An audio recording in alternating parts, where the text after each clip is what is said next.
Vous savez, pendant plus de 4 décennies, j'ai plongé dans l'étude du succès et de l'échec, scrutant chaque comportement, chaque choix et chaque décision qui sépare ceux qui prospèrent de ceux qui stagnent. Et laissez-moi vous dire quelque chose qui va peut-être vous déranger un peu. La distance entre votre situation actuelle et vos rêves n'a rien à voir avec le talent, la chance ou même les opportunités.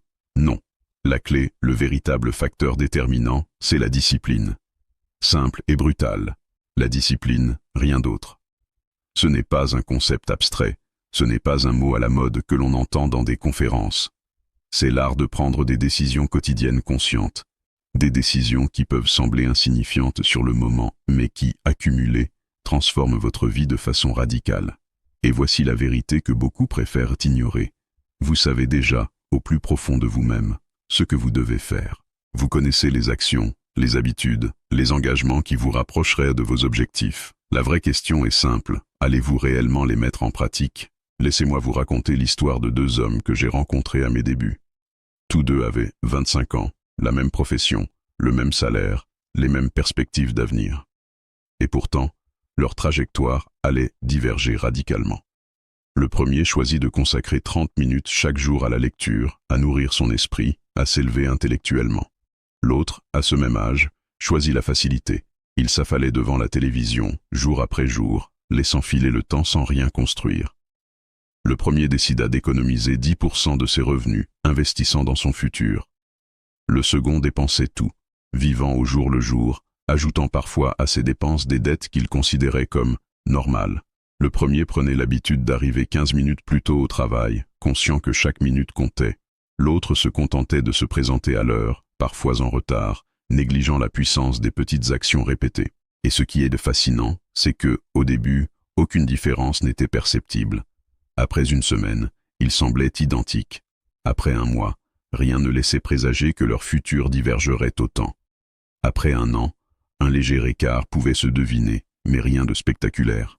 Puis vinrent 5 années, et là, la séparation était flagrante. 10 ans plus tard, ils vivaient littéralement dans des mondes différents.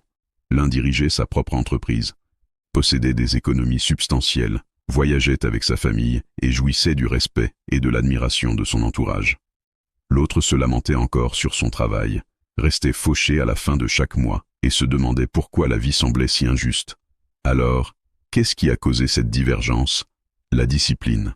Ces micro-habitudes, appliquées avec régularité et constance, finissent par créer un impact colossal. Mais, attention, la discipline a son revers. Les petites erreurs répétées sans conscience produisent exactement l'effet inverse. Ces choix anodins, négligés jour après jour, deviennent les architectes d'une existence de regrets et de frustration. Ce n'est pas le morceau de gâteau occasionnel qui ruine votre santé, c'est le consommer tous les jours pendant 20 ans. Ce n'est pas un entraînement manqué qui détruit votre forme physique, c'est la répétition constante de l'inaction.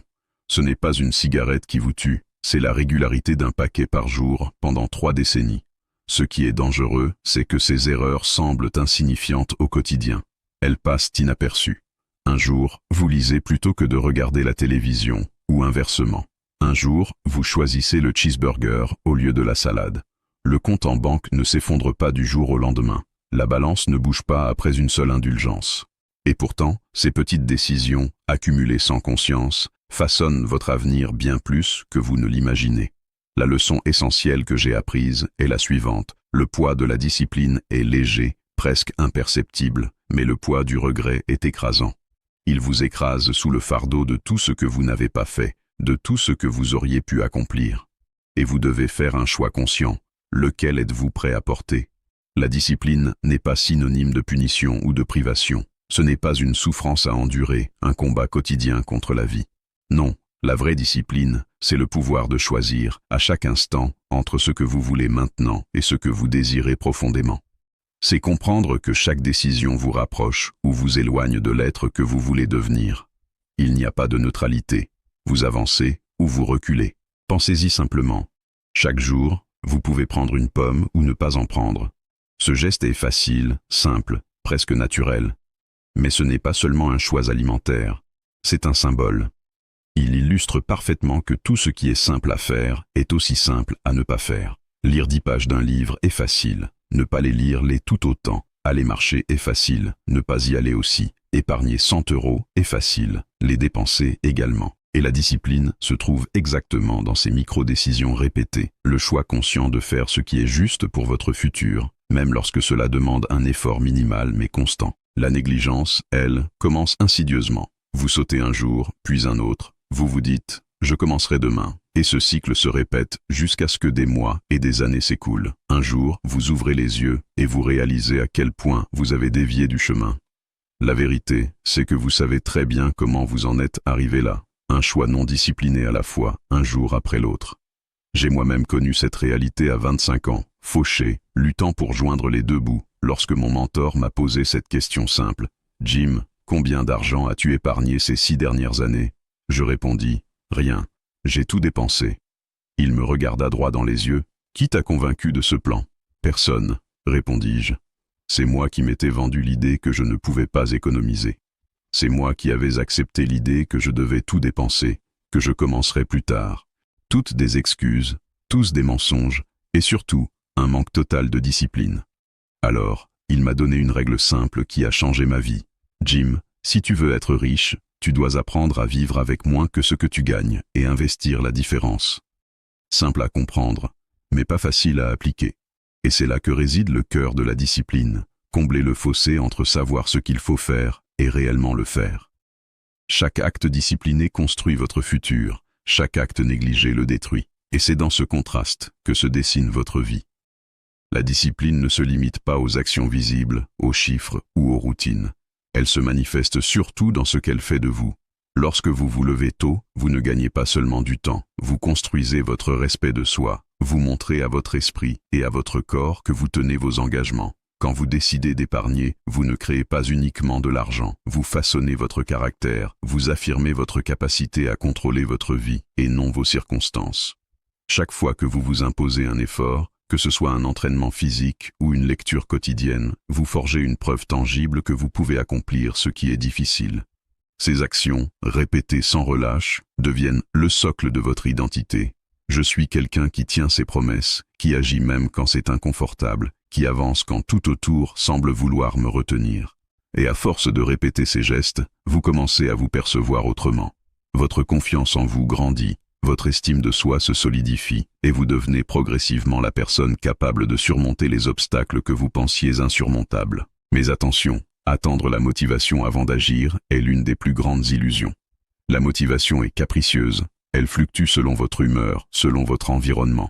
La discipline, elle, ne dépend pas de vos sentiments. Elle existe précisément quand vous n'avez pas envie de faire ce qui est nécessaire. Le moment parfait pour agir n'existe pas. Le moment parfait, c'est maintenant. Chaque jour où vous remettez vos engagements à plus tard, vous creusez l'écart entre vos rêves et votre réalité. Chaque minute passée à tergiverser est une minute qui n'ajoute rien à votre futur. Et c'est là que la différence entre succès et échec devient flagrante. Ce n'est pas un grand événement isolé, ce sont ces milliers de petites décisions cohérentes qui, cumulées, définissent votre vie. Imaginez un instant 2 personnes, l'une lit 10 pages d'un livre chaque jour, l'autre passe 1 heure supplémentaire devant la télévision. Au premier jour, rien ne change. Après une semaine, aucune différence tangible. Après un mois, celui qui lit sait peut-être un peu plus, mais cela reste minime. Après 1 an, il a absorbé environ 3650 pages, soit l'équivalent de 10 à 15 livres. Après 5 ans, ce sont 50 à 75 livres. Son esprit, sa vision du monde, sa compréhension de la vie ont radicalement évolué. Pendant ce temps, celui qui a passé ses heures devant l'écran n'a rien appris, rien transformé. Et ce contraste illustre ce que j'appelle l'avantage subtil, un micro-décalage qui se répète quotidiennement et qui, avec le temps, produit des résultats spectaculaires, pour le meilleur ou pour le pire. Chaque choix compte, même les plus petits, et chaque action répétée est soit un pas vers l'élévation, soit un pas vers la stagnation. Le contrôle de vos émotions est un autre pilier fondamental. Trop souvent, les gens laissent leurs sentiments guider leurs décisions. Je n'ai pas envie de faire du sport aujourd'hui. Je suis trop fatigué pour lire. Je n'ai pas envie de travailler sur mon projet. Ces réactions automatiques dictent vos journées et par extension, votre vie. Le succès, au contraire, exige de l'indépendance émotionnelle. Ce n'est pas ce que vous ressentez qui définit vos choix, mais ce que vous décidez de faire malgré vos ressentis. Les émotions suivent l'action, elles ne la précèdent pas. Vous n'attendez pas de ressentir la motivation pour agir, vous agissez et la motivation surgit après coup. Vous n'attendez pas de ressentir la confiance pour entreprendre, vous entreprenez et la confiance s'installe progressivement. Chaque action disciplinée devient un témoignage silencieux de votre engagement envers vous-même et vos ambitions. Prenons un exemple concret. Vous décidez de lire 10 pages d'un livre chaque jour. 15 minutes à peine, un effort minimal, mais régulier. La tentation de repousser cette action est constante. Ce soir, je suis fatigué, je lirai demain. Et demain, le même scénario. Après quelques jours, puis quelques semaines, vous vous rendez compte que vous n'avez rien lu. La discipline, dans ce cas, n'est pas de lire le livre en entier, mais de créer la routine, l'habitude, le système. Chaque jour où vous tenez votre engagement, vous consolidez votre caractère. Après 30 jours, vous aurez lu 300 pages.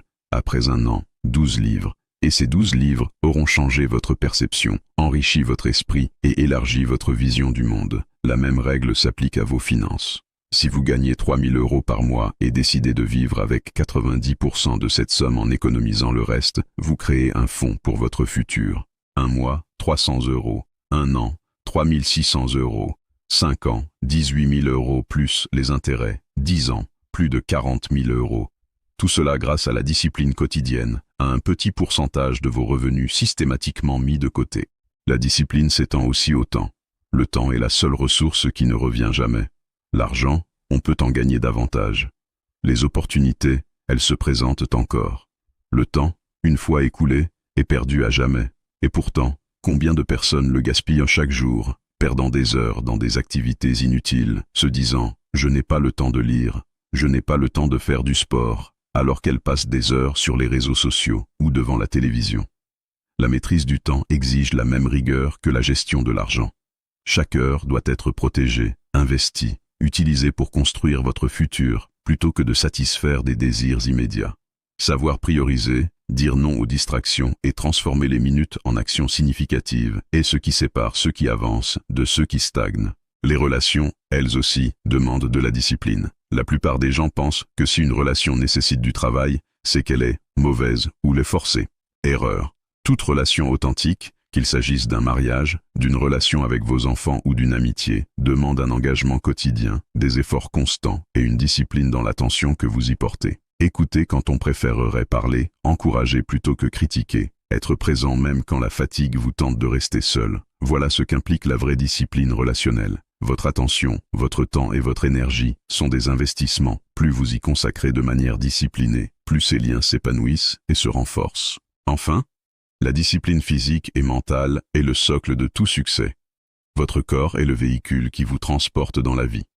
Le négliger, le surcharger de malbouffe, le priver de sommeil et le laisser dans l'inactivité, c'est choisir de limiter vos possibilités. La discipline corporelle, c'est nourrir votre corps correctement, bouger chaque jour, lui offrir repos et récupération, le traiter comme un temple.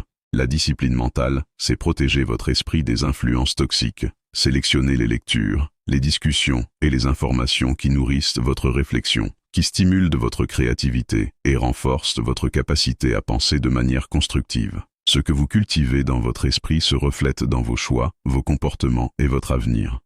Une discipline régulière, même minime, dans ces domaines, transforme votre vie de manière exponentielle. À ce stade, il est crucial de comprendre une vérité simple mais puissante. La discipline n'est pas un fardeau, elle est un moteur. Chaque action que vous répétez, chaque habitude que vous cultivez avec rigueur, construit votre identité. Vous n'êtes pas seulement ce que vous faites ponctuellement, mais la somme de vos choix récurrents. La discipline transforme les micro-actions en macro-résultats. Elle crée un effet boule de neige invisible, mais irrésistible. Quand vous commencez à respecter vos engagements envers vous-même, même pour les plus petites choses, vous envoyez un message clair à votre subconscient. Je suis capable, je tiens parole, je me respecte. Et ce message, répété jour après jour, façonne votre comportement, votre mentalité et, inévitablement, votre avenir. Il n'y a pas de raccourci, pas de solution miracle. Le succès n'est pas un événement ponctuel, c'est une accumulation minutieuse d'efforts disciplinés, silencieux et constants. Pensez à la puissance des petites décisions quotidiennes. Une seule page lue par jour, un seul euro économisé, un seul effort physique consenti alors que vous n'en avez pas envie. Pris isolément, ces gestes semblent insignifiants, mais répétés quotidiennement, ils deviennent une force invisible qui vous propulse vers l'avant. C'est cette constance, cette répétition silencieuse, qui distingue les personnes qui progressent de celles qui restent coincées dans la routine, dans la frustration et dans le regret. Chaque matin où vous choisissez de vous lever avant le lever du soleil, de travailler sur vos compétences ou de nourrir votre esprit, vous marquez une victoire invisible mais décisive. Chaque choix que vous faites est un vote pour l'identité que vous voulez incarner. Et ce qui est fascinant, c'est que cette identité finit par se manifester naturellement. Vos actions deviennent cohérentes, votre vie devient alignée avec vos valeurs et vos ambitions. Il y a un aspect souvent négligé de la discipline, la relation avec les échecs et les revers. Beaucoup de personnes abandonnent à la première difficulté, convaincues que la discipline signifie perfection. Non. La discipline, c'est se relever encore et encore. C'est apprendre à tomber sans se décourager, à reprendre le fil après un échec, à ajuster votre trajectoire sans perdre de vue vos objectifs. Les erreurs ne sont pas des signes de faiblesse, mais des occasions de renforcer votre rigueur, de renforcer votre résilience. Imaginez quelqu'un qui décide de se discipliner financièrement, mais qui cède une fois et dépense un peu plus que prévu. La discipline ne s'effondre pas pour autant. Elle se réaffirme dès le lendemain, lorsqu'il reprend ses habitudes et continue son chemin. La constance, même imparfaite, est toujours plus puissante que la perfection sporadique. La discipline se manifeste également dans la manière dont vous traitez votre temps. Le temps est la seule ressource irréversible que nous possédons. Chaque minute gaspillée est définitivement perdue. Pourtant, combien de personnes se plaignent de manquer de temps, alors qu'elles le dilapident sur des distractions futiles, des écrans, des bavardages inutiles, ou même, en procrastinant sur leurs rêves. Traiter le temps comme une ressource précieuse, comme on traite l'argent, exige une discipline quotidienne. Planifier ses journées, choisir consciemment comment investir chaque heure, dire non aux activités qui n'apportent pas de valeur, créer des moments pour apprendre, pour travailler sur soi, pour progresser, voilà ce que signifie véritablement maîtriser son temps. Cette discipline quotidienne dans la gestion de vos heures façonne votre vie entière. Vous ne récupérez jamais le temps perdu, mais chaque minute investie avec intention produit un rendement exponentiel. Ensuite vient la discipline mentale. Votre esprit est votre terrain de jeu le plus influent. Ce que vous nourrissez, ce que vous laissez entrer, ce sur quoi vous vous concentrez, tout cela façonne vos pensées, vos croyances et vos décisions. La discipline mentale consiste à sélectionner consciemment les informations que vous absorbez, les personnes avec qui vous interagissez, les habitudes de pensée que vous entretenez. Chaque livre que vous lisez, chaque conversation que vous choisissez de mener, chaque défi intellectuel que vous relevez, contribue à renforcer votre esprit et à le protéger contre la négativité, la médiocrité et la distraction. L'esprit discipliné devient un allié puissant, capable de rester concentré sur ses objectifs malgré les perturbations extérieures, capable de trouver des solutions lorsque d'autres abandonnent, capable de persister là où l'inaction semble plus facile. Enfin, la discipline dans vos relations humaines est tout aussi déterminante. Les relations ne s'entretiennent pas par hasard, elles exigent de l'attention, de la patience et de la constance. Écouter plutôt que parler, encourager plutôt que critiquer, être présent même quand la fatigue vous pousse à l'absence. Ces gestes, répétés quotidiennement, créent des liens solides et durables.